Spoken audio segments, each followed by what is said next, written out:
संभव है।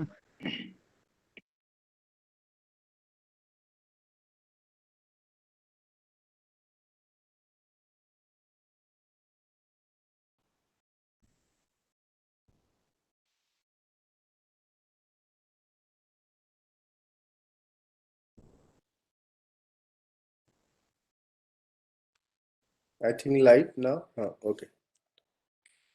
सभी को नमस्कार, सभी बच्चों को नमस्कार, सभी माता पिता गण को नमस्कार, सभी अध्यापक गण को प्रणाम। हम लोग आज पुनः एक नए विषय पे चर्चा करने के लिए उपस्थित हुए हैं। मुझे उम्मीद है कि आप अपना ध्यान रख रहे होंगे, अपने फैमिली मेंबर का ध्यान रख रहे होंगे। आज हम एक बहुत अच्छे विषय पे चर्चा करने के लिए उपस्थित हुए हैं, जिसका देखिएगा टाइटल है मनोविज्ञान एक परिचय। आज की ज़रूरत है, आज जिस तरीके से कोरोना बढ़ रहा है और चीज़ें हो रही हैं, उसके लिए बहुत आवश्यक है। तो हम लोगों ने सोचा कि कुछ इस टाइप की चीज़ें स्टार्ट होनी चाहिए, बच्चों से डिस्कस करना चाहिए, जो हमारे अध्यापक गण हैं उनसे डिस्कस करना चाहिए, जो माता पिता गण हैं उनसे डिस्कस करना चाहिए चीज़। तो आज हमारे साथ हैं डॉक्टर केदारमल वर्मा जी, आईआईटी इंदौर से। इनके बारे में ज़्यादा परिचय तो डॉक्टर मृगनयन जी देंगे, लेकिन ये जो प्रोग्राम है आप पहले भी जानते हैं कि हम राष्ट्रीय आविष्कार अभियान, एक भारत श्रेष्ठ भारत, आईआईटी इंदौर के से और राज्य शिक्षा केंद्र भोपाल की मदद से इसको कर रहे हैं। और इस स्कीम या ये जो प्रोग्राम है, इसके बारे में ज़्यादा चर्चा करने के लिए मैं डॉक्टर रावेन जी से रिक्वेस्ट करूंगा कि थोड़ा सा परिचय दें और बच्चों को उत्साहित करे।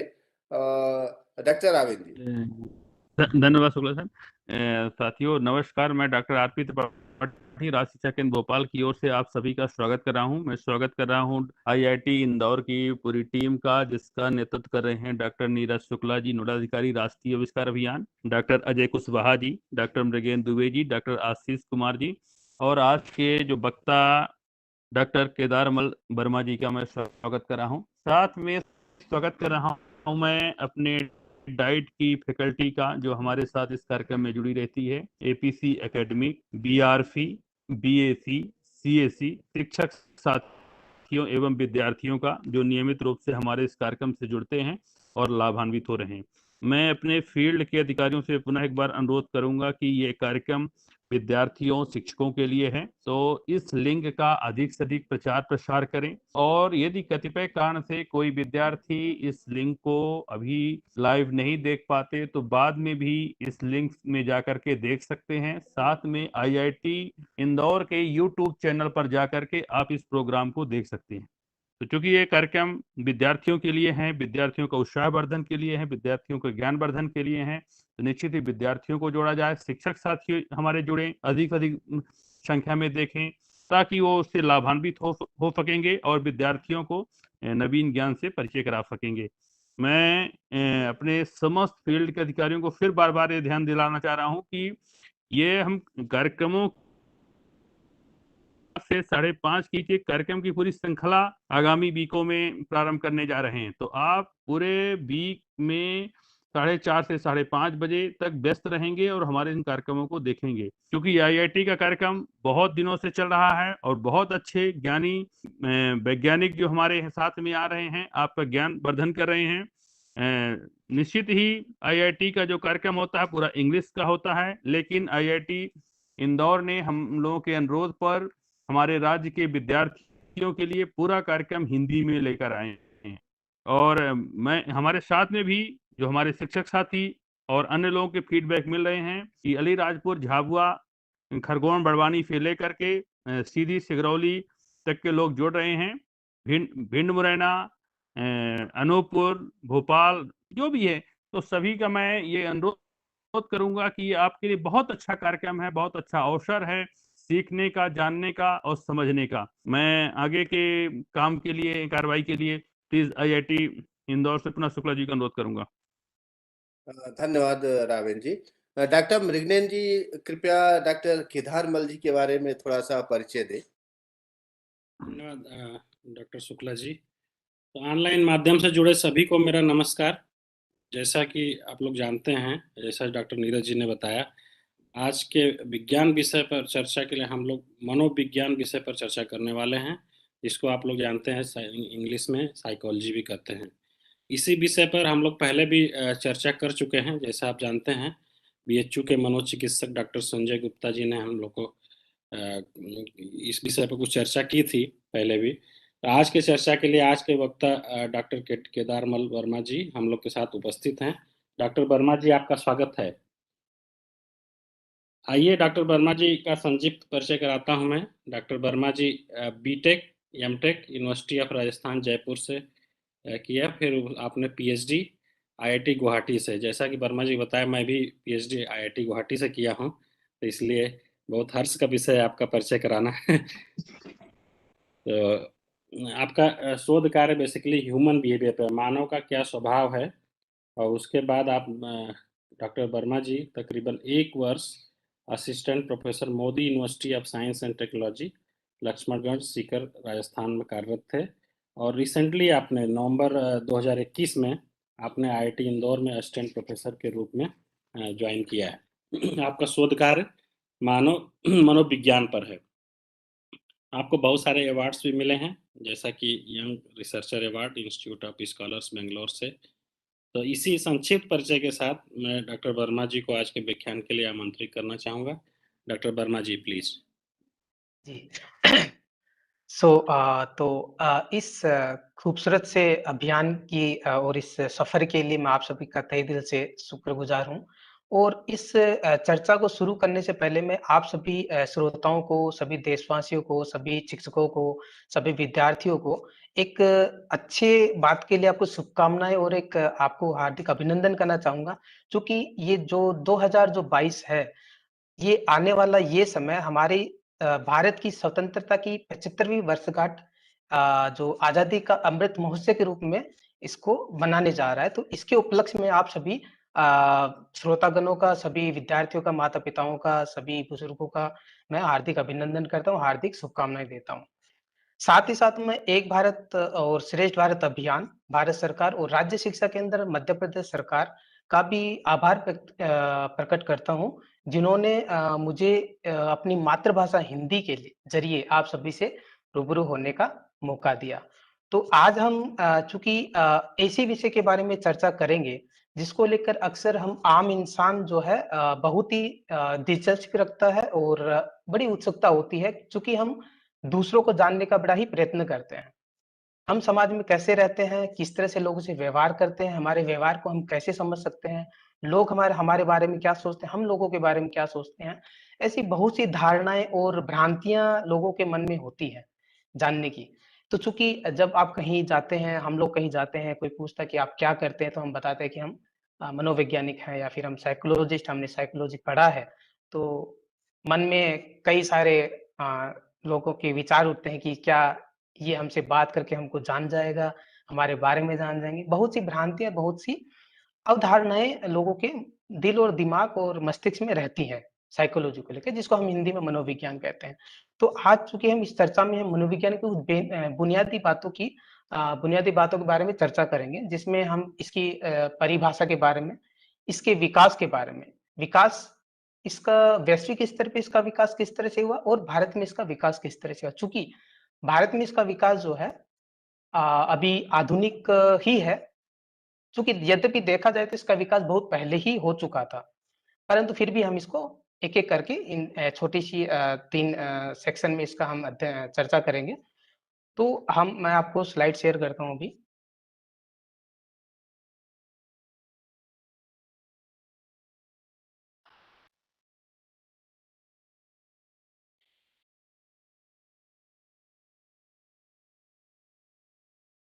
तो चूँकि जब अध्यापक कक्षा में जाते हैं, तो चूँकि सबसे पहले प्रश्न यही पूछा जाता है, जैसे आप लोग भी अभी इस चर्चा में भाग ले रहे हैं, सम्मिलित हो रहे हैं, तो आपके मन में भी कुछ विचार होंगे, कुछ प्रश्न होंगे। तो एज़ ए टीचर और अध्यापक जब क्लास में जाते हैं, तो वो आपसे हमेशा यही पूछते हैं कि आपको मनोविज्ञान विषय में दिलचस्पी क्यों है? ये कुछ प्रश्न हैं जो आपकी स्क्रीन पे दिखाई दे रहे होंगे। आप मनोविज्ञान से क्या जानना चाहते हैं? आप मनोविज्ञान विषय पढ़कर क्या सीखने की आशा करते हैं? काफ़ी अलग-अलग तरह के प्रश्न आपके दिमाग में आते होंगे और आपके अध्यापक आपसे कक्षा में पूछेंगे। क्योंकि आप अभी आप यहाँ पे बैठे हैं, इस चर्चा को सुन रहे हैं, इस चर्चा में भाग ले रहे हैं, तो आपके दिमाग में भी ऐसा ही कुछ क्वेश्चंस, ऐसे ही कुछ प्रश्न आ रहे होंगे जो कि आप जानना चाहते हैं किसी इंसान के बारे में, दूसरों के बारे में, समाज के बारे में। तो उसके प्रत्युत्तर के बारे में अक्सर विद्यार्थी यही उत्तर, आप लोग यही उत्तर देना चाहेंगे या यही उत्तर देते हैं कि दूसरे लोग आपके बारे में क्या सोचते हैं, दूसरे लोग किस तरह से सोचते हैं, उनका सोचने का तरीका क्या है, वो किस तरह से कार्य करते हैं। कई बार हम अपने स्वयं को भी जानने की इच्छा रखते हैं। दूसरों को जानने के बारे में कई बार हम देखते हैं कि लोग सपने क्यों देखते हैं। कई बार हम देखते हैं कि समाज में लोग एक दूसरे की सहायता करते हैं बिना किसी अपेक्षा के, बिना किसी एक्सपेक्टेशन, जिसको इंग्लिश में कहा जाता है, बिना किसी अपेक्षा के कि हमें, यदि हम सहायता करेंगे तो कोई दूसरा हमें करेगा कि नहीं करेगा, इसको दरकिनार करते हुए हम दूसरों की सहायता करते हैं। कई बार इसके अलावे बहुत बार हम एक दूसरे से नफरत भी करते हैं। तो उस नफरत का कारण क्या है? चूंकि यदि तो मनोविज्ञान इन सब चीजों के बारे में अध्ययन करता है। वो ये देखता है कि यदि हम इन सब चीजों के बारे में जान जाते हैं, इसके घटकों के बारे में जान जाते हैं, इसके वेरिएबल्स के बारे में जान जाते हैं, इसके होने के कारणों के बारे में जान जाते हैं, तो हम कई बार इन जो हमारे समाज में जो विद्यमान जो समस्याएं हैं, उनको भी हम दूर कर सकते हैं। हमारे भारतीय दर्शन की यदि हम बात करें तो मूलतः हम आत्मा और मन के बारे में, हमारे दार्शनिक जो बहुत बड़े दार्शनिक जो हुए थे उस दार्शनिक काल में, हमारे इतिहास को यदि हम जाके देखेंगे तो प्राचीन काल में, वैदिक काल में, तो वो लोग आत्मा और मन के बारे में जानने के बड़े इच्छुक हुआ करते थे। क्योंकि आत्मा और मन वही है, साइकी है। वो लोग ये भी जानने के बारे में उत्सुक थे कि लोग अपने दैनिक जीवन में जिस तरह का व्यवहार करते हैं, वो ऐसा क्यों करते हैं? हम किसी के साथ अच्छा व्यवहार क्यों करते हैं और कई बार हम किसी दूसरे के साथ गलत व्यवहार क्यों करते हैं? हम बहुत बार अप्रसन्न भी रहते हैं, कई बार हम बहुत प्रसन्न भी रहते हैं। तो इसके घटक क्या हैं? इसके कारक क्या हैं? ठीक है? यदि जीवन में प्रसन्नता चाहिए, तो हमें अपनी आदतों, अपने व्यवहार में ऐसा क्या परिवर्तन करना चाहिए, लाना चाहिए जिससे कि हम प्रसन्न हो जाएँ। तो इन सभी बातों के बारे में चूँकि मनोविज्ञान में जो संलिप्त वैज्ञानिक हैं, जो मनोविज्ञानी हैं, वो सब इन्हीं चीज़ों के बारे में जानने की चेष्टा करते हैं, इन्हीं घटकों के बारे में जानने की चेष्टा करते हैं, जिससे कि समाज में व्याप्त समस्याओं को दूर कर सकें या फिर कुछ और तरीके से इसको लोगों को जान सके, उनकी समस्याओं के बारे में जान सके। मानव स्वभाव के बारे में, आत्मा और मन के बारे में तो जानना स्वाभाविक मनोविज्ञान का एक हिस्सा है।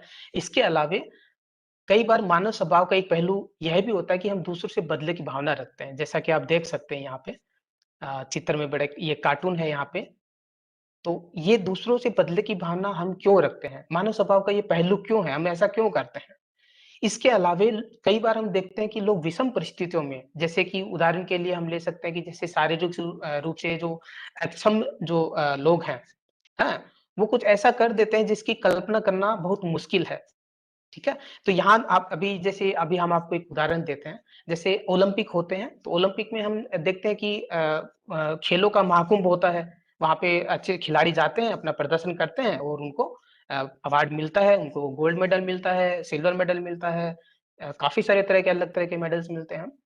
परंतु उसके अलावा एक ओलंपिक और होता है जिसको बोलते हैं पैरा ओलंपिक। तो पैरा ओलंपिक में ऐसे लोगों को प्रतिभागी बनाया जाता है जो शारीरिक रूप से अक्षम होते हैं, ठीक है? जैसे यहाँ पे आप चित्र में देखिए, यहाँ देखिए, ये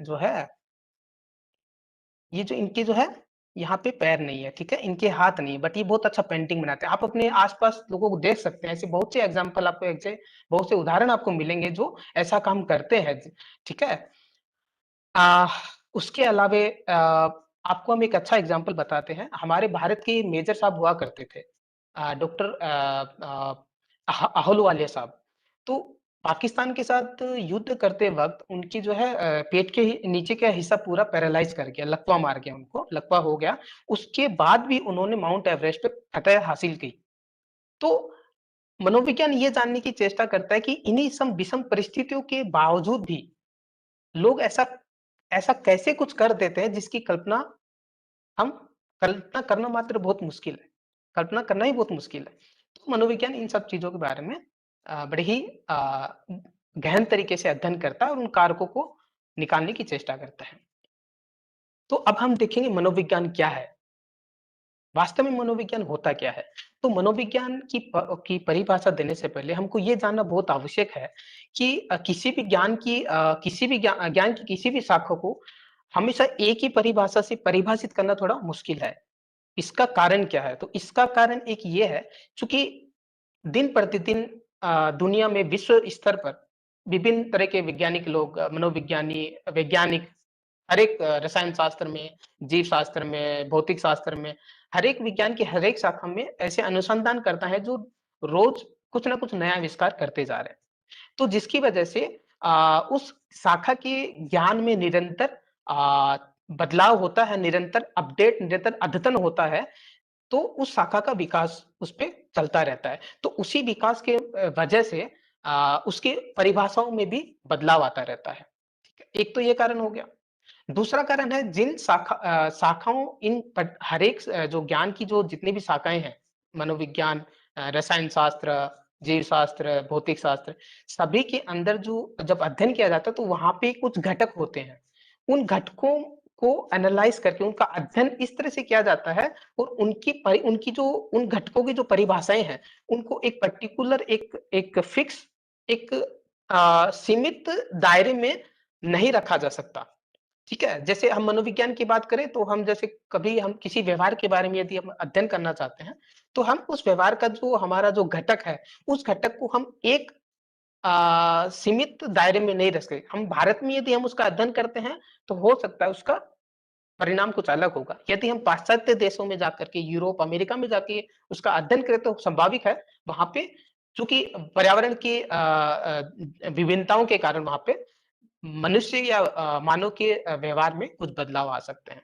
तो मनोविज्ञान की परिभाषा को सीमित परिभाषा में नहीं रखा जा सकता, उसको सीमित नहीं रखा जा सकता, चूंकि तो इसीलिए मनोविज्ञान की परिभाषा समय समय पे बदलती आई है। तो आज हम देखेंगे कि पहले क्या परिभाषा थी और आज उसकी परिभाषा किस तरह से अपडेट हो गई, किस तरह से वो बदल गई है। तो मनोविज्ञान मूलतः मनोविज्ञान शब्द जिसको हम साइकोलॉजी बोलते हैं, उसकी उत्पत्ति गैरेट एक बड़े ही दार्शनिक हुआ करते थे। उनके अनुसार ये यूनानी भाषा के दो शब्दों से मिलके बना है। तो psychology means psyche psyche plus logos. तो साइकी मतलब आत्मा, जो मन हमारा होता है उसका अध्ययन। तो प्रारंभिक दार्शनिक लोगों ने ये बोला, प्रारंभिक विचारकों ने ये बोला कि मनोविज्ञान का अर्थ है मन का विज्ञान, आत्मा का विज्ञान। ठीक है? तत्पश्चात 16वीं शताब्दी में प्लेटो, अरस्तु, डेकार्टो, इन लोगों ने इसको आत्मा का विज्ञान कहा, चूंकि साइकी मतलब आत्मा, जिसका मतलब मन होता है। उसके बाद में 19वीं शताब्दी में विलियम जेम्स, जो आधुनिक काल जिसको कहा जाता है, उन्होंने मनोविज्ञान को चेतना का विज्ञान बताया। चेतना मतलब कि कॉन्शियसनेस, इंग्लिश में जिसको बोलते हैं, जिसके बारे में हम चेतन है, किसी चीज के बारे में यदि हम चेतन है तो उसको चेतना कहा जाता है। जिसके बारे में हम जानते हैं, जिसके बारे में हम अवगत हैं, उसको चेतना का विज्ञान बोला। उसके बारे में हम अभी देखेंगे कि उन्होंने चेतना के विज्ञान क्यों बोला। उसके बाद 20वीं शताब्दी के प्रारंभ में वॉटसन, वुडवर्थ, स्किनर, मैकडूल आदि लोगों ने मनोविज्ञान को व्यवहार का मनोविज्ञान माना। व्यवहार मतलब जो कि हम व्यवहार करते हैं, क्योंकि चेतना को हम देख नहीं सकते। तो 20वीं शताब्दी के आरंभ में जेबी वॉटसन और दूसरे कुछ मनोविज्ञानियों ने उसको व्यवहार को मद्देनजर रखते हुए उसको मनोविज्ञान को परिभाषित किया। तो अभी चूंकि ये तो पुरानी परिभाषाएं हो गई कि आत्मा का विज्ञान, मन का विज्ञान, क्योंकि आधुनिक परिभाषा जो है वो धीरे धीरे इस तरह से इसका विकास होते होते इसके मनोविज्ञान को एक वैज्ञानिक तरीके से परिभाषित करते हुए इसको इन्होंने बोला कि मनोविज्ञान एक ऐसी शैक्षणिक एक अनुप्रयोगात्मक विद्या है जो प्राणियों में मानव भी आ सकते हैं, पशु भी आ सकते हैं, जो प्राणियों की मानसिक प्रक्रियाएं है ना, अनुभव, व्यवहार को वैज्ञानिक तरीके से अध्ययन करता है, विवेचना करता है।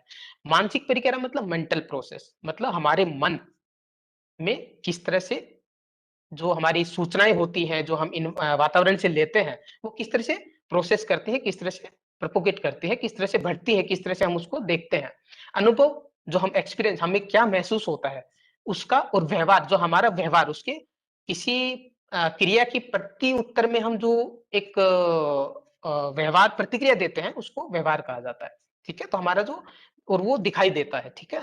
जो आधुनिक जो परिभाषा है मनोविज्ञान का, वो है मनोविज्ञान एक शैक्षणिक एक अनुप्रयोगात्मक विद्या है जो प्राणियों की मानसिक प्रक्रियाओं का, अनुभवों का तथा उसके व्यवहारों का एक वैज्ञानिक तरीके से विवेचन करता है। तो आज चूंकि पहले मनोविज्ञान को दार्शनिक शास्त्र के अंतर्गत ही रखा जाता था, परंतु आज इसको एक वैज्ञानिक अध्ययन के अंतर्गत भी रखा जाता है। तो ये एक विज्ञान की भी शाखा है और एक समाज विज्ञान की भी शाखा मानी जाती है। तो आज हम पहले देखेंगे मानसिक प्रक्रियाएं क्या होती है। मानसिक प्रक्रिया मतलब मेंटल प्रोसेस। तो मानसिक प्रक्रिया मतलब मस्तिष्क द्वारा किए जाने वाले कार्य, जैसे कि अभी आपके एक उदाहरण हम इसकी बात करते हैं। जैसे कभी कभी बहुत तेज हवाएं चलती हैं, आप गाड़ी चला रहे हैं, हाँ, गाड़ी चलाते टाइम पे आपने हेलमेट नहीं पहना और आपके सामने हवा का एक झोंका आया, तो सडनली अचानक से आपकी आंखें बंद हो जाती है ना, ठीक है। तो और या फिर तो ये आंखें बंद होती है तो हम उसके बारे में सोच नहीं पाते, तो वहां पे जो है मानसिक प्रक्रियाएं नहीं होती। लेकिन जैसे कई बार हम सोचते हैं, है ना, जैसे यहाँ पे ये बच्चा जो है ये कुछ सोच रहा है, ठीक है। तो यहाँ पे सोचने की जो प्रक्रिया है वो एक मानसिक प्रक्रिया है, ठीक है। रात को यहाँ पे इस चित्र में देखिए, यहाँ पे सोते टाइम पे भी हम हमारा दिमाग कुछ ना कुछ काम करता है, ठीक है। तो दोनों चीजें जो है, दोनों जो घटनाएं हैं, जो दोनों व्यवहार, जो दोनों जो प्रक्रियाएं हैं, दिन में सोचना और रात के टाइम पे मस्तिष्क का सोचना, ये हमारे कहीं ना कहीं हमारे मस्तिष्क से रिलेटेड होते हैं। मस्तिष्क में प्रक्रियाएं चलती हैं। जैसे संवेदना, फॉर एग्जांपल, जैसे संवेदना होती है, संवेदना मतलब परसेप्शन। हम कुछ बाहर से कुछ चीजें देखते हैं, हम हमारी स्मृति होती है, हम किसी चीज के बारे में कल्पना करते हैं, किसी चीज के बारे में विश्वास करते हैं, किसी चीज का तर्क करते हैं, कभी संकल्प लेते हैं, कभी हमारे इमोशंस होते हैं जिनको हम संवेग बोलते हैं। इन सभी में हमारी मानसिक प्रक्रियाएं कहीं ना कहीं हमारा काम करती हैं। मानसिक प्रक्रियाएं और मस्तिष्क की प्रक्रिया, मानसिक प्रक्रियाएं चूंकि दिखाई नहीं देती, ठीक है। जो हम सोचते हैं, सोचना एक मेंटल प्रोसेस है, एक मानसिक प्रक्रिया। उसके साथ में मानसिक क्रियाएं जो ब्रेन के अंदर, ब्रेन है एक्चुअली हमारा जो, ये जो हमारा जो सर है, इसके अंदर हमारे एक एक एक एक वस्तु है, ठीक है। तो वो हमारा, जिसको हम ब्रेन कहते हैं। जब हम सोचते हैं, जब हमारा मानसिक प्रक्रियाएं होती हैं, तो मस्तिष्क क्रियाएं भी साथ साथ में चलती हैं। तो चूंकि ये मानसिक प्रक्रियाएं और मस्तिष्क क्रियाएं कभी भी एक दूसरे से दूर नहीं होती हैं, चूंकि हम इसको ये भी कह सकते हैं, ये दोनों एक सिक्के के दो पहलू भी कह सकते हैं इसको। ये दोनों एक दूसरे पे आश्रित होते हैं। जब आप सोचेंगे तो आपके मस्तिष्क में कुछ प्रक्रिया होगी। आज की आधुनिक विज्ञान, आधुनिक मनोविज्ञान इन्हीं मस्तिष्क क्रियाओं को वेरीफाई करने के लिए, उनको देखने के लिए विभिन्न प्रकार के मेडिकल टेक्निक्स का इस्तेमाल करती है। जैसे कि आप कभी हॉस्पिटल गए होंगे तो आपने देखा होगा कि आपके सर में कुछ लगाया जाता है, वो कुछ मशीनें लगाई जाती हैं, बड़े-बड़े मशीनें होते हैं हॉस्पिटल्स में। तो वहाँ पे ये सब ब्रेन एक्टिविटी को देखा जाता है कि आपकी ब्रेन प्रक्रियाएं जो है मानसिक प्रक्रियाओं के साथ किस तरह से ताल्लुक रखते हैं, किस तरह से एक दूसरे पे आश्रित हैं। ये आपकी मानसिक प्रक्रियाएं हो गई। दूसरा हमारा अनुभव। अनुभव चूंकि ये आपका जिस व्यक्ति द्वारा एक अनुभव किया जाने वाला एक टाइम होता है, इसको समय कह सकते हैं। किसी प्रयोग अथवा परीक्षा द्वारा आपको जो ज्ञान प्राप्त होता है, आपको जो कुछ महसूस होता है, कुछ पता चलता है, उसको अनुभव कहा जाता है, ठीक है। और ये चूंकि ये जो है आत्मपरक होते हैं, इनकी जो प्रकृति है वो आत्मपरक होती है। आत्मपरक इसलिए बोलेंगे इसको क्योंकि ये आप पे निर्भर करता है, ये आपका सब्जेक्टिव है। आत्मपरक मतलब आपसे रिलेटेड है। अनुभव को हम प्रत्यक्ष ना तो देख सकते हैं, ना इसके बारे में सीधे से जान सकते हैं। अनुभव को सिर्फ अनुभव करने वाला स्वयं ही उसके बारे में जान सकता है और सचेतक रह सकता है, उसके बारे में चेतना रख सकता है। जैसे अब यहाँ पे चित्र में देखिए, यहाँ पे इनको फर्स्ट प्राइज मिला, तो इसका अनुभव जो है, ये स्पोर्ट्स पर्सन, जो ये खिलाड़ी है, यही अनुभव कर सकता है। ये इनका एक्सपीरियंस, इनको बहुत अच्छा लग रहा होगा। दूसरे नंबर पे आए, इनको भी अच्छा लग रहा है, इन्होंने, ठीक है। यहाँ पे देखिए, जैसे आजकल सोशल मीडिया का जमाना है, तो जैसे आप लोग कुछ पोस्ट डालते हैं सोशल मीडिया पे, इंस्टाग्राम पे, अ, तो वहां पे आपको लाइक्स मिलते हैं, आपके शेयर्स किए जाते हैं, आप उनसे कम कमेंट्स आते हैं आपके, है ना, लोग प्रतिक्रियाएं देते हैं। तो वो सब आपको बहुत अच्छा फील करवाते हैं। तो वो जो फीलिंग है, जो एक्सपीरियंस है, वो आपको एक अनुभव देता है, एक पॉजिटिव, एक सकारात्मक अनुभव देता है, जिसको हम अनुभव कहते हैं। तो ये भी मनोविज्ञान का एक घटक है, जिसको मनोविज्ञान अध्ययन करता है। तीसरा है व्यवहार। व्यवहार चूंकि ये क्रियाओं की प्रतिक्रिया, ठीक है, या रिएक्शंस होती है, अनुक्रियाएं होती हैं, जिसमें जो मानव जो है संलग्न होता है, मानव जो है उसमें इन्वॉल्व होता है। अभी हमने देखा अभी एक उदाहरण देखा शुरुआत में कि जब हम गाड़ी चला रहे हैं तो हवा का झोंका आया, या फिर जब आप कोई डरावनी फिल्म देखते हैं, मूवी देखते हैं, तो आपकी धड़कनें तेज हो जाती हैं। तो उस मूवी और हवा का झोंका जो है, उसके प्रत्युत्तर में आपकी आंखें बंद हुई और आपकी धड़कनें बढ़ी डरावनी मूवी देख करके। तो जो डरना, धड़कनों का बढ़ना और आपकी आंखों का बंद होना, ये आपका व्यवहार है, आपकी प्रतिक्रियाएं हैं। यहाँ पे आप चित्र में देखिए, यहाँ पे इस बच्चे ने जो है इसका खिलौना छीन लिया, तो इसका एक प्रत्युत्तर इसने दिया, उससे छीना-झपटी कर रहा है। इसने किसी ने इसको कुछ बोला है इस बच्चे को, तो इस कार्टून में ये बच्चे को चिढ़ा रहा है ना? यहाँ से यहाँ पे जार गिर गया है नीचे इस बच्चे से, तो ये डर गया है। इस गिरने के कारण इसका एक व्यवहार है, इसका बिहेवियर है, इसको डर लगा, ये टेंशन में आ गया, चिंता में पड़ गया, ठीक है? यहाँ पे देखेंगे आप डांस कर रहे हैं, जब आपके सामने कुछ अच्छा संगीत चलाया जाए, आजकल डीजे चलाया जाए, कुछ डांस का गाना चलाया जाए, तो आप नाचने लगेंगे। तो वो नाचना जो है वो आपका एक व्यवहार है, ठीक है? व्यवहार की प्रकृति के बारे में यदि हम चर्चा करें तो हम पाएँगे कि व्यवहार सामान्य भी होते हैं, जटिल भी होते हैं, थोड़े समय के लिए होते हैं, देर तक होने वाले भी होते हैं, प्रत्यक्ष भी होते हैं और अप्रत्यक्ष भी होते हैं। सामान्य व्यवहार की यदि हम बात करें तो यहाँ इस चित्र में आप देखेंगे कि बच्चा जो है, इस बॉल को जो है दूर फेंक रहा है, ठीक है? तो ये एक सामान्य व्यवहार है इसका, सामान्य बिहेवियर है, सामान्य व्यवहार है जिसको हम देख सकते हैं। जटिल व्यवहार में यदि हम देखें तो हम देखें कि जब ये इस बॉल को लपकने के बारे में ये खिलाड़ी सोचता है, तो इसको इसके बारे में पूरा अंदाज लगाना पड़ेगा कि ये बॉल उससे कितना दूर है, कितना उसका गति है, उन सबको ध्यान में रखते फिर वो छलांग लगाएगा उसको पकड़ने के लिए। ये आपका एक कॉम्प्लेक्स और जटिल व्यवहार है, ठीक है? यहाँ पे सभी लोग दौड़ रहे हैं, यहाँ पे सभी लोग डांस कर रहे हैं, ये सभी प्रत्यक्ष व्यवहार का एक जीता जागता उदाहरण है। सोते वक़्त भी हमारा जो मन जो है, हमारा जो मानसिक प्रक्रियाएँ चलती रहती है, हमारा दिमाग जो है, हमारा जो मस्तिष्क कार्य करता रहता है, वो अप्रत्यक्ष बिहेवियर में आता है। यहाँ पे ये बच्चा सो रहा है तो इसको सपने दिखाई दे रहे हैं, सपने में कुछ वो गतिविधियाँ कर रहा है, तो वो सब अप्रत्यक्ष व्यवहार में की श्रेणी में हम उसको देखेंगे। तो ये सब इसकी मूलतः परिभाषाओं के बारे में था। तो बेसिकली हमने देखा कि मनोविज्ञान जो है दार्शनिक काल से शुरू होता है, जहाँ पे हम आत्मा के बारे में, मन के बारे में, मन के विज्ञान के बारे में दार्शनिक चर्चाएँ करते हैं। उनके विभिन्न प्रकार के उनके प्रश्न होते हैं, जिनके बारे में वो लगातार गुत्थियाँ सुलझाने में लगे हुए थे। तत्पश्चात आधुनिक काल में देखा जाए तो धीरे-धीरे जैसे-जैसे अनुसंधान होता गया, जैसे-जैसे लोग वो अनुसंधान मनोविज्ञानी उसके बारे में देखते गए, अ, मनोविज्ञान को एक नई परिभाषा और एक वैज्ञानिक परिदृश्य के संदर्भ में उन्होंने इसको परिभाषित किया और उन्होंने पाया कि मनोविज्ञान चूँकि एक शैक्षिक शाखा है विज्ञान का, एक प्रयोगात्मक शाखा विद्या का शाखा है, जिसको हम वैज्ञानिक तरीके से भी अध्ययन कर सकते हैं, जिसमें हम इसके 3 घटक मूलतः देखे जाते हैं। जो हमने देखा व्यवहार, एक्सपीरियंस, व्यवहार, अनुभव और मानसिक प्रक्रियाएँ, ठीक है?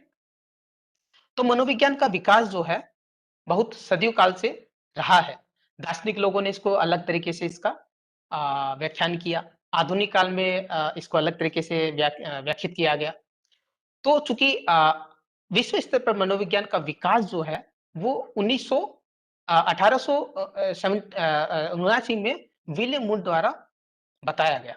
यहाँ से ये जो 1879 जो है, विलियम वुड ने यहाँ से आधुनिक मनोविज्ञान का विकास की पहली सीढ़ी माना जाता है। इससे पहले उस क्षेत्र में इसको रखा जाता था। दार्शनिक तरीके से लोग इसके मानव व्यवहार के बारे में लोग जानने की कोशिश करते थे। तो विलियम वुंड चूँकि जर्मनी से थे, यूरोप से थे, उन्होंने चेतना के मूल तत्वों और उनके बीच संबंध को निर्धारित करने की सामग्री का विश्लेषण करने पर ध्यान दिया। उन्होंने बताया कि जो मनोविज्ञान जो है, मानव स्वभाव का हम उसके चेतना के मूल तत्व, चेतना मतलब कॉन्शियसनेस। हम किसी चीज़ के बारे में कॉन्शियस हैं, किसी चीज़ के बारे में चेतना रूप में जानते हैं, उसके छोटे-छोटे टुकड़े करके हम इसको समझ सकते हैं। चूँकि उनका ये मानना था कि मानव स्वभाव बहुत जटिल होता है, इसको सीधे से समझना बड़ा मुश्किल है। तो इन्होंने बोला कि यदि हम मानव व्यवहार को छोटे-छोटे टुकड़ों में तोड़ दें, है ना, छोटी छोटी संरचना इसकी बना दें तो हम मानव व्यवहार को अच्छे से समझ सकते हैं। मसलन हम यहाँ इसका एक एग्जाम्पल देख सकते हैं। यहाँ पे उदाहरण के तौर पे ये जो ब्रेड है, ठीक है, ब्रेड को हम फूड मानते हैं, कोई लोग बेकर बोलते हैं, कोई केक बोलता है, कोई कुकीज बोलता है, फ्लोर बोलता है, ठीक है। तो अलग अलग हमारी चेतनाएं हमारे हम इसको समझते हैं। तो इस तरह से यदि हम इसको टुकड़ों में बदल दें तो हर एक टुकड़े को बदल के फिर हम उसको एक सभी को एक जगह इकट्ठा करके फिर जटिल मानव स्वभाव को हम कॉम्प्लेक्स ह्यूमन बिहेवियर को हम आसानी से समझ सकते हैं। इस सचेतन अनुभव, कॉन्शियस अनुभव को समझने के लिए उन्होंने आत्मनिरीक्षण तकनीक का इस्तेमाल किया। आत्मनिरीक्षण तकनीक मतलब जो आप यदि कोई मनोवैज्ञानिक प्रयोग आप पे किया जाता है तो आप उसका किस तरह से उसका उत्तर देते हैं, आप उसके बारे में क्या समझते हैं, ठीक है, वो आत्मनिरीक्षण तकनीक होती है। जैसे हम एक उदाहरण के तौर पे इसको इस तरह समझ सकते हैं, जैसे अभी आप कॉफी पीते हैं या चाय पीते हैं तो उसमें कितना शुगर है, कितना टेम्परेचर, तो कुछ तो बोलेंगे बहुत ज्यादा गर्म है, कुछ बोलेंगे थोड़ा मध्यम गर्म है, कुछ बोलेंगे थोड़ा कम गर्म है। हाँ, तो सभी अपना अपना एक आइडिया देंगे, एक अपना पे एक अनुभव बताएंगे, ठीक है, तो वही आत्मनिरीक्षण तकनीक होता है। तो चूंकि इन्होंने संरचनाओं में तोड़ा व्यवहार को, ठीक है, मानव स्वभाव को और अनुभवों को बेसिकली, तो ये सचेतक अनुभव को तोड़ने की वजह से इनको संरचना बनाने की वजह से इनको संरचनावाद का जनक भी कहा जाता है, ठीक है। उसके बाद में आए विलियम जेम्स। विलियम जेम्स ने बोला कि अनुभव तो ठीक है, लेकिन चूंकि हम ये जितना भी अनुभव जो है ये हमारा जो मन जो है, हमारा जो मानसिक प्रक्रियाएं हैं वो काम कैसे करते हैं, मन क्या करता है, हमारे मस्तिष्क में क्या होता है, हमारे मन में क्या प्रक्रियाएं चलती हैं, उसको जानना ही हमारा मनोविज्ञान का मकसद है। ये कहा प्रकार्यवादी ने, जिसको हम इंग्लिश में फंक्शनिस्ट बोलते हैं, कि ये फंक्शन कैसे करता है, ये कार्य कैसे करता है, हमारा मन जो है काम कैसे करता है। इसके साथ ही उन्होंने बोला कि जो लोगों का जो व्यवहार है वो किसी बदलते पर्यावरण के साथ कैसे अनुकूलित कर जाता है, कैसे अडेप्ट कर जाता है। फॉर एग्जाम्पल, आप एक उदाहरण के तौर पे इसको इस तरह से समझिए, जैसे अभी आप घर पे हैं, अभी ये आपको अमेरिका रहना है या फिर आपको दक्षिण गोलार्ध पे जाना है या फिर आपको कहीं जम्मू कश्मीर में रहने के लिए जाना है, तो पहले तो आप उसमें रह नहीं पाएंगे क्योंकि वहां पे बड़ा ठंड होता है ना। तो नई जगह है, अनुकूलन कैसे करें, बट आने वाले 15-20 दिन के अंदर आप वहां पे आपको रहने की आदत हो जाएगी। तो वो जो आदत, जो अनुकूलन है, वो हमारा जो मन है उसको कैसे अनुकूलित कर लेता है, किस तरह से वो जो मन है जो कैसे कार्य करता है, कैसे अनुकूलित कर लेता है, इसकी प्रक्रियाओं के बारे में जानना ही हमारा उद्देश्य होना चाहिए। ये इन्होंने विलियम जेम्स ने बोला, जो कि प्रकार्यवादी के जनक भी माने जाते हैं। तत्पश्चात गेस्टोल्ट मनोविज्ञान को परिभाषित किया। गेस्टोल्ट एक जर्मन भाषा का शब्द है जिसका मतलब होता है पूरा, ठीक है, पूरा, होल मतलब, ठीक है, होल, WHOLE, होल मतलब पूरा। तो इसके जो जनक थे वो थे मैक्स वर्दिमर, वोल्फोकर एंड कोटकॉफ। ये सभी जर्मन थे। इन्होंने बोला कि हमारे जो प्रात्यक्षिक जो अनुभव है, हमारे जो परसेप्चुअल अनुभव जो है, हमारे जो परसेप्चुअल एक्सपीरियंसेस हैं जो हम देखते हैं, वो किसी चीज को, किसी वस्तु के घटकों के योग से कहीं अधिक होते हैं। मसलन उदाहरण के तौर पे हम देखें, जैसे एक पेड़ हम आपको बोलते हैं पेड़, जब हम आप पेड़ को, ट्री जिसको बोलते हैं, यदि आप पेड़ देखेंगे तो उसको आप पेड़ ही समझते हैं और कुछ तो समझते नहीं है ना। परंतु सच्चाई में देखा जाए तो पेड़ जो है, पेड़ में पत्तियां भी होती हैं, हरे कलर की पत्तियां हैं, तना होता है भूरे कलर का, ठीक है, उसकी और भी फल, उस पे फल लगे होते हैं, बट हम तो उसको पेड़ समझते हैं, है ना। तो हम उसको एज ए उसको पूरा जो है समझते हैं, उसका जो हमारा जो अवधारणा जो है, हम जो उसको परसीव करते हैं, उसको प्रत्यक्ष देखते हैं, वो हमारे अनुभवों के अनुभवों का जोड़ एक तरह से होता है। तो यहाँ पे इसको अच्छे से समझने के लिए यहाँ पे आप इस चित्र में देखिए, यहाँ पे आपको ट्रायंगल त्रिकोण दिखाई देता होगा, ठीक है, परंतु ये त्रिकोण तो नहीं है, ये तो छोटा सा एक लाइन है, कटा हुआ लाइन है, यहाँ पे 3 है, ये ऐसा ये वाला उल्टा लाइन है, ये उल्टा लाइन है, ये ऐसा लाइन है, बट हमें तो यहाँ पे त्रिभुज दिखाई दे रहा है, ये ठीक है, त्रिकोण दिखाई दे रहा है। यहाँ पे ये पूरा, ये ऐसे लग रहा है कि यहाँ पे एक सफेद कलर का त्रिभुज है, ठीक है ना, और यहाँ पे ये काले कलर का बॉल है, परंतु ठीक है, हमें तो बॉल लग रहा है, बट एक्चुअल बॉल नहीं, तो कटा हुआ बॉल है। इस एग्जाम्पल, इसमें देखिए, इस चित्र में देखिए, यहाँ पे हमें लगता है, दिखाई ऐसा देता है कि ये कोई जार है, कोई बर्तन है, परंतु ऐसा तो नहीं है। अभी इसको आप ध्यान से देखेंगे तो ये कोई दो चेहरे हैं जो आमने सामने है ना। इसको देखिए, यहाँ पे जो ये इसका नाक है, ये इसका मुंह है, ये इसका टुड्डी है ना। परंतु ये जब हम इसको देखेंगे तो सबसे पहले हमें ये बर्तन दिखाई दिया। इसी तरह यहाँ पे आप देखेंगे तो यहाँ पे आपको एक एरो एक तीर इधर जाता हुआ दिखाई देगा, है ना। परंतु ये तीर तो हमें समग्र है, एक्चुअली इसको हम इसको समग्रता से देख रहे हैं ना। तो गेस्टाल्ट मनोविज्ञानियों ने यही बोला कि हम कुछ भी देखते हैं तो हमें समग्र रूप से दिखाई देता है, उसके घटकों से कहीं ज्यादा हम उसको देखते हैं, है ना। यहाँ पे देखिए, ये स्माइली का चित्र, ये मुस्कुराता हुआ एक चेहरा है, परंतु ये सच्चाई में देखा जाए तो ये चेहरा नहीं है, ये छोटे छोटे बिंदु हैं जो कि किसी एक दायरे में रखा गया है इनको, ठीक है। यहाँ पे देखेंगे तो यहाँ पे एक हमें बूढ़ी अम्मा दिखाई दे रही है ना। परंतु ये देखा जाए तो यहाँ पे एक छोटी बच्ची भी है, ठीक है। तो कहने का तात्पर्य ये है कि गेस्टल्ट मनोविज्ञानियों ने बोला कि मानव स्वभाव जो है, मनोविज्ञान जो है, वो हमारे जब हम किसी चीज को देखते हैं तो उसकी वस्तु के धारणा के घटकों से कहीं हम उसको इसके योग के बारे में ज्यादा सोचते हैं, उसको हम पूरा देखते हैं, उसके टुकड़ों के बारे में हम नहीं देखते, ठीक है। ये गेस्टाल्ट मनोविज्ञानियों ने इसको परिभाषित करने का प्रयास किया।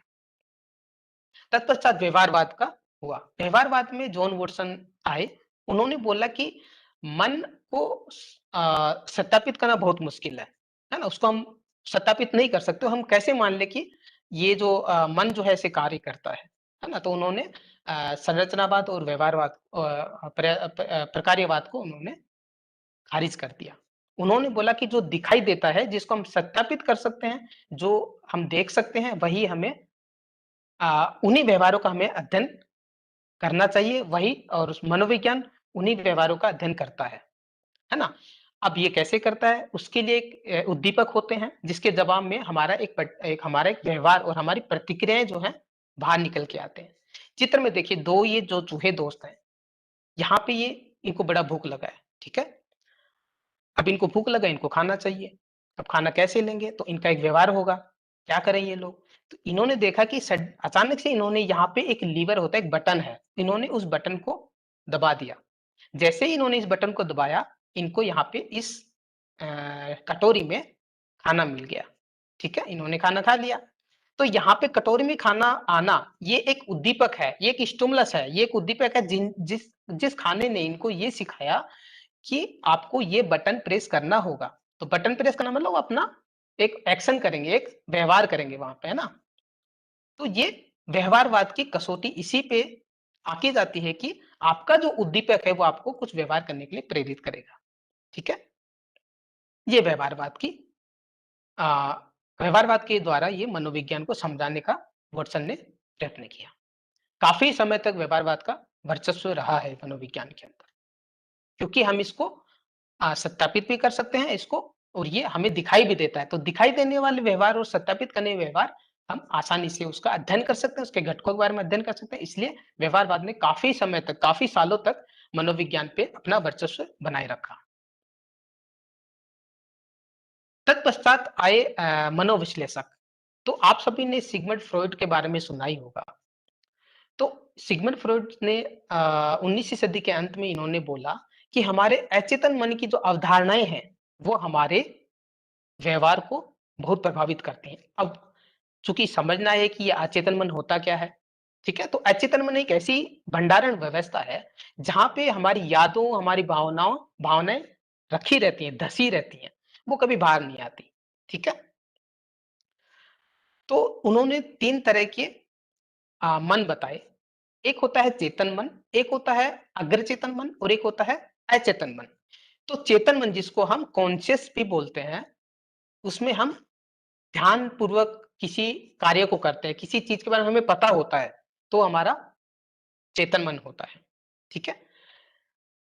प्री कॉन्शियस, जिसको अग्रचेतन बोलते हैं, उस अग्रचेतन मन में हम कुछ कार्य करते हैं, हमें उसके बारे में पता होता है, उसको हम वापस से उसको ला सकते हैं, हमें उसके बारे में पहले से पता होता है, तो हम उसकी प्रतिक्रिया कर सकते हैं।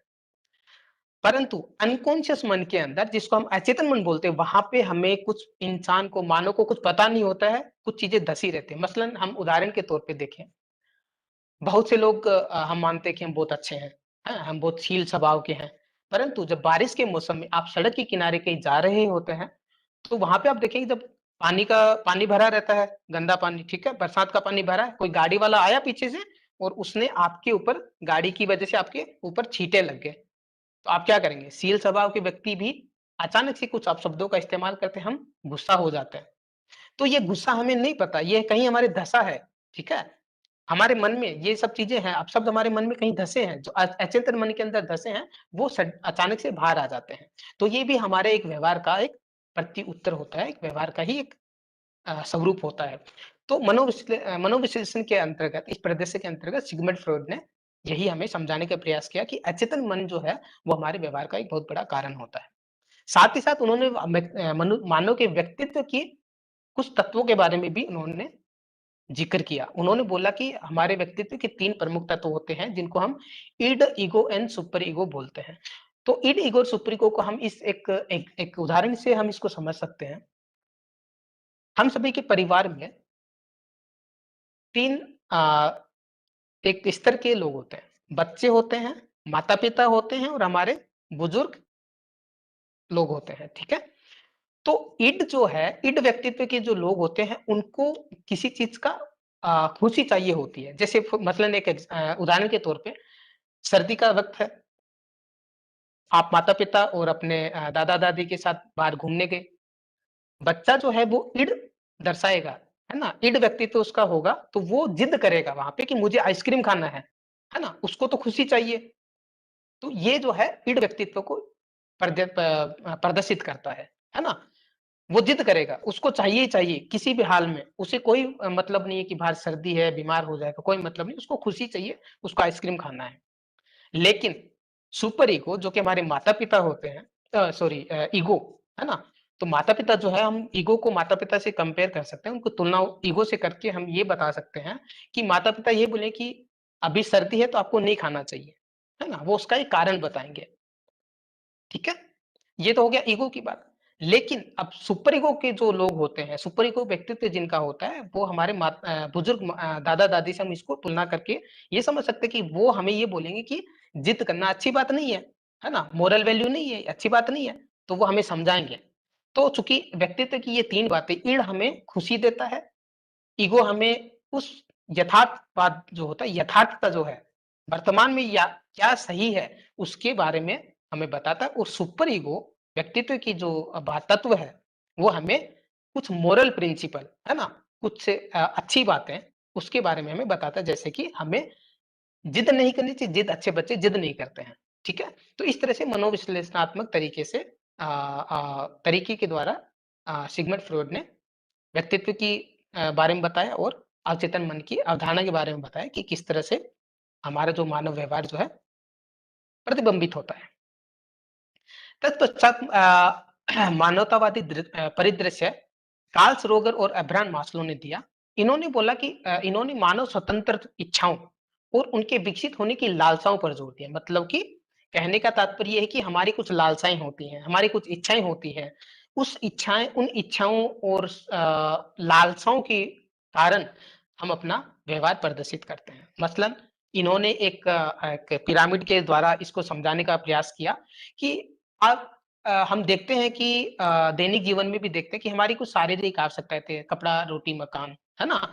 जब ये सबसे पहले हम ये पूरी करते हैं, है ना? उसके बाद में जब ये हमारी शारीरिक आवश्यकताएं पूरी हो जाती है, तो फिर हमारी नई इच्छा जागृत होती है सुरक्षात्मक, है ना? हम सुरक्षा के बारे में सोचने लगते हैं कि हमारा कुछ आय का एक स्थायी स्रोत हो, हाँ? हम कुछ और हम किसी से सिक्योरिटी लेना चाहते हैं, हमें कोई परेशान ना करे, ठीक है? जब सुरक्षात्मक आवश्यकताएं की पूर्ति हो जाती है, तो फिर हम दूसरे पड़ाव की तरफ बढ़ते हैं, जिसमें हम अपनत्व की और स्नेह की लालसा रखते हैं, है ना? हमारी कोई हमें प्यार करे, कोई हमें हमसे मित्रता करे, है? उस जब हमें मित्र भी मिल जाते हैं, तो फिर हम पद प्रतिष्ठा के बारे में बात करते हैं, हमारी लालसा बढ़ जाती है ना? हम सोचने लगते हैं कि हमें अब स्वाभिमान की बातें करते हैं, है ना? हमारी अहंकारी आवश्यकताएं के बारे में हम सोचने लगते हैं, है ना? जिसके हम पद प्रतिष्ठा, हम जैसे आप नौकरी करते हैं तो प्रमोशंस के बारे में सोचते हैं कि आज हम ये हैं, तो हमें इससे ऊँचा पद मिलना चाहिए, है ना? तो ये हमारी लालसाएँ हैं। इन्हीं लालसा उसी के अनुसार हम अपना व्यवहार प्रदर्शित करते हैं। अंततोगत्वा हम आत्मसंतुष्टि की बात करते हैं, जब हम बहुत बड़े हो जाते हैं, जब हम एक उम्र में चले जाते हैं 60 के आसपास या 50 के ऊपर में, तब हम सोचते हैं कि हम जीवन के बारे में सोचते हैं कि हमने क्या खोया, क्या पाया, किस इस तरह का कुछ सोचते हैं कि हमने अभी तक, फिर हम अच्छा कार्य शुरू करते हैं, हम आत्म विकास की बातें करने लगते हैं, हम खुद मोरल वैल्यूज पे बात करने लगते हैं। ठीक है, आत्मसंतुष्ट, मूलतः आत्मसंतुष्टि के बारे में हम सोचने लगते हैं। तो इस तरह से ये जो एक पूरा जो एक हायरार्की, जो एक पूरा पिरामिड इन्होंने बनाया है ना, इन्होंने बताया कि किस तरह से मानव की इच्छाएं और उसकी लालसाएं जो है बढ़ती हैं, और उसी के अनुसार मानव जो है अपना व्यवहार प्रदर्शित करता है, उसकी जो है साइकोलॉजी, उसकी जो मनोविज्ञान किस तरह से कार्य करती है। तत्पश्चात आधुनिक काल में, आज के वर्तमान काल में संज्ञानात्मक परिदृश्य जो है, जो कॉग्निटिव पर्सपेक्टिव है, उसका बहुत बोलबाला है। चूंकि उल्लिक निजेर को संज्ञानात्मक मनोविज्ञान का जनक के रूप में जाना जाता है। ये विज्ञान, ये परिदृश्य, ये पर्सपेक्टिव, ये जो सोच का जो दायरा है, ये मनोविज्ञान इस बात को जानने का प्रयास करता है कि दुनिया को हम समझते कैसे हैं। जैसे मसलन आपके सामने कुछ घटना हुआ, है ना? आप खेलने गए, तो आप उस खेल के बारे में क्या समझते हैं, क्या सोचते हैं, आप उसको कैसे प्रत्यक्षण उसका करते हैं, कैसे उसको याद रखते हैं, है ना? समस्याओं का समाधान कैसे करते हैं? बहुत सी मानसिक प्रक्रियाओं का अध्ययन इस संज्ञानात्मक मनोविज्ञान के द्वारा किया जाता है ना? तो संज्ञानात्मक मनोविज्ञान मूलतः सभी भाषा, कि आपका प्रत्यक्षण, है ना, अटेंशन, मेमोरी, जिसको आप स्मृति बोलते हैं, इन सभी का अध्ययन करके ये पता लगाने का प्रयास करते हैं कि किस तरह से जो है हम पूरी इस दुनिया को समझते हैं, उसमें किस तरह की प्रक्रियाएं होती है, हमारे मन में कैसी प्रक्रियाएं होती हैं, हमारे मस्तिष्क में कैसी होती हैं। मतलब उदाहरण के तौर पे हम देख सकते हैं, जैसे अभी आप यहाँ ये चर्चा सुनने से पहले आपके ज़हन में ये विचार ज़रूर आया होगा कि किस तरह से मनोविज्ञान को हम समझेंगे, है ना? आपकी कुछ यदि आपने पहले इसके बारे में कहीं पढ़ा होगा, तो आप उसको उसके बारे में सोचेंगे, अच्छा मनोविज्ञान का अभी चर्चा शुरू होने वाला है, तो ये वैसा ही कुछ होगा या ऐसा कुछ कुछ बदलाव इसमें होगा, कुछ अलग तरीके की प्रक्रियाएँ होंगी, आपके दिमाग में बहुत सारे प्रश्न आए होंगे। तो ये सब जो है मानसिक प्रक्रियाएँ जो है, इस संज्ञानात्मक परिदृश्य के और इस संज्ञानात्मक मनोविज्ञान के ज़रिए मनोवैज्ञानिक समझने का आज के परिदृश्य में, आज के वर्तमान काल में कोशिश कर रहे हैं। हुँ।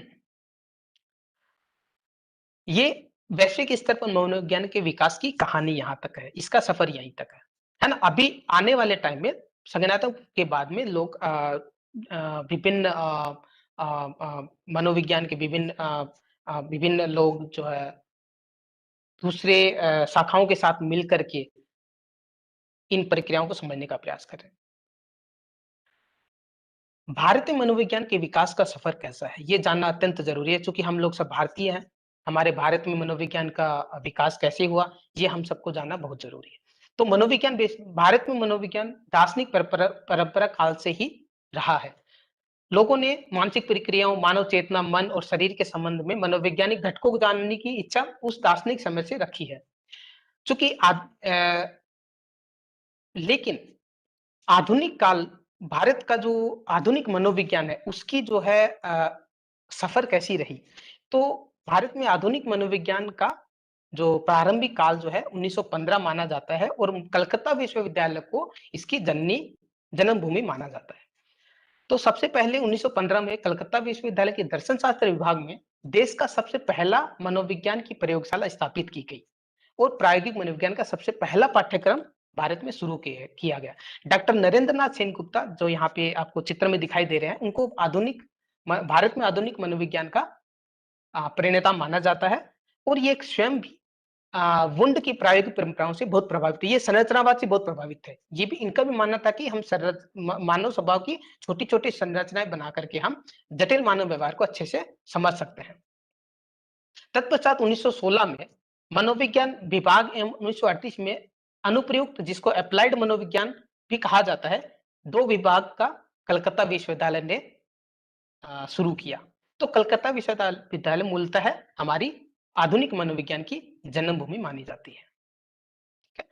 तत्पश्चात 1922 में प्रोफेसर गिरीन्द्र शेखर बोस ने Indian psycho analytic society association की स्थापना की, जो फ्रॉइड के मनोविश्लेषण से खासा प्रभावित है। उनका मानना था कि हमारा अचेतन मन जो है वो हमारे व्यवहार को प्रभावित करता है। कलकत्ता विश्वविद्यालय के बाद मैसूर विश्वविद्यालय एवं पटना विश्वविद्यालय में मनोविज्ञान का अध्यापन एवं अनुसंधान के लिए केंद्र बनाए गए। विश्वविद्यालय अनुदान आयोग, जो कि भारत सरकार का एक आयोग है, जो कि विश्वविद्यालयों को धन वितरित करता है, उनको उनके बारे में शैक्षिक गतिविधियों के बारे में पूरा जो है ध्यान जो रखता है, वो विश्वविद्यालय अनुदान आयोग जो है ने मनोविज्ञान को भारत में और विशिष्ट और उत्कृष्ट बनाने के लिए उत्कल विश्वविद्यालय उड़ीसा और इलाहाबाद विश्वविद्यालय में 2 सेंटर ऑफ एक्सीलेंस, जिनको हम उत्कृष्टता केंद्र बोलते हैं, खोले गए। ठीक है। तत्पश्चात आचार्य दुर्गानंद सिन्हा ने अपनी पुस्तक psychology in the third world country the Indian experiences, जो कि 1986 में प्रकाशित थी, उन्होंने भारत में मनोविज्ञान के विकास को एक बहुत ही ठोस तरीके से प्रस्तुत किया। उन्होंने आचार्य सिन्हा ने सामाजिक विज्ञान, ना कि आधुनिक विज्ञान, सामाजिक विज्ञान के परिप्रेक्ष्य से समझाते हुए मनोविज्ञान के विकास को 4 चरणों में विभाजित किया।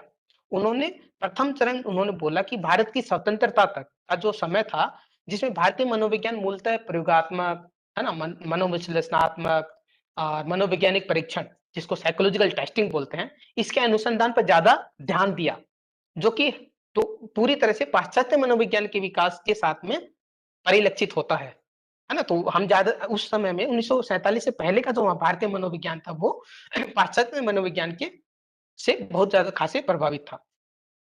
तत्पश्चात द्वितीय चरण 1947 से 1960 के बीच भारतीय मनोविज्ञानियों ने विभिन्न शाखाओं के विस्तार पर जोर दिया। उन्होंने विभिन्न मनोविज्ञान की विभिन्न शाखाएं खोली, उनके बारे में सोचा, और मसलन नैदानिक मनोविज्ञान, जिसको हम क्लिनिकल साइकोलॉजी भी कहते हैं, कि किस तरह से विभिन्न मनोवैज्ञानिक समस्याओं का हम निदान कर सकते हैं, है ना। खेलकूद मनोविज्ञान, शिक्षा मनोविज्ञान, विभिन्न तरह की शाखाओं के विस्तार पे बल देना शुरू किया। तृतीय चरण में 1960 से 1970 दशक के बीच का समय जो है, भारतीय मनोविज्ञान जो है सामाजिक समस्याओं पर केंद्रित अनुसंधान पे बल देने लगी, जहां पे वो समाज में उपस्थित समस्याओं को मद्देनजर रखते हुए उसके अनुसार मनोविज्ञान को समझने का प्रयास करने लगी, किस तरह से समाज की समस्याओं को मनोविज्ञान के जरिए हम ठीक कर सकते हैं। चतुर्थ चरण में 1970 के बाद जो आया, उसके 70 के बाद जो मनोविज्ञान जो है, ये जो है बहुत महत्वपूर्ण समय माना जाता है, क्योंकि इस समय भारतीय मनोविज्ञान को जो है एक स्वयं की पहचान बनाने पे जोर दिया गया। 1970 के बाद हमने अपने इंडिजिनस, हमारे देश की मनोविज्ञान, हमारे समाज, हमारे सांस्कृतिक परिदृश्य, हमारी सामाजिक परिदृश्य को ध्यान में रखते हुए किस तरह से हमारे मानव व्यवहार, हमारे भारतीय लोगों का जो व्यवहार है, वो किस तरह से जो है परिलक्षित होता है, उसको ध्यान देने पे जोर दिया गया, जिसको हम देशज मनोविज्ञान की का उदय के रूप में जानते हैं, है ना, इंडिजिनस फेज जिसको बोलते हैं। तो इस काल में भारतीय मनोविज्ञानियों ने ऐसी समझ स्थापित करने की कोशिश की, जिसमें सामाजिक और सांस्कृतिक परिदृश्य को रूप से सार्थक हो, और उसके द्वारा हम सामाजिक और हमारी सांस्कृतिक परिदृश्य को ध्यान में रखते हुए हम मानव व्यवहार को समझने का प्रयत्न करें। फलस्वरूप भारतीय मनोविज्ञान आने वाले समय में ऐसे उपागमों का विकास हुआ, जो हमारे प्राचीन ग्रंथों और धर्म ग्रंथों से लिए गए थे। मसलन आज वर्तमान समय में भारत सरकार की शिक्षा मंत्रालय में भारतीय ज्ञान परंपरा की एक सेल है, जिसको इंडियन नॉलेज सिस्टम बोलते हैं। उसके अंतर्गत आज हम अपने प्राचीन ग्रंथों और धर्म ग्रंथों में जो बातें कही गई, उनकी सहायता से आज हम मानव व्यवहार को समझने का भरसक और सफल प्रयत्न कर रहे हैं। इसके लिए बहुत से केंद्र बनाए गए हैं, बहुत से, जैसे आपकी योगिक क्रियाएं हैं, योगासन है, और भी कई तरह के प्राणायाम हैं, और भी कई तरह की चीजें हैं। उनको भारतीय मनोवैज्ञानिक समझने का सफल प्रयास अभी कर रहे हैं।